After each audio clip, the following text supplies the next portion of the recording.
Bapak Ibu, ada pendapat yang keliru perihal pernikahan dan syahwat khususnya bagi pria.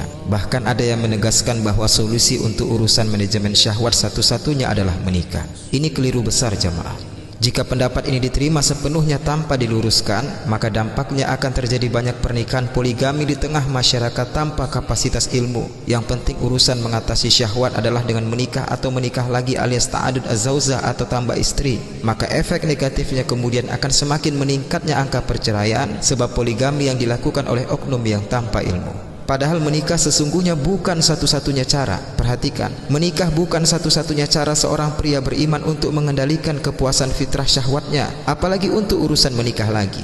Kalau boleh jujur, hampir setiap suami tidak lebih hebat ketika jima dengan istrinya. Malah suami terkadang zolim saat dia lebih dulu terselesaikan untuk soal syahwat. Namun istri tetap bersabar dan tetap menerima kekurangan suaminya.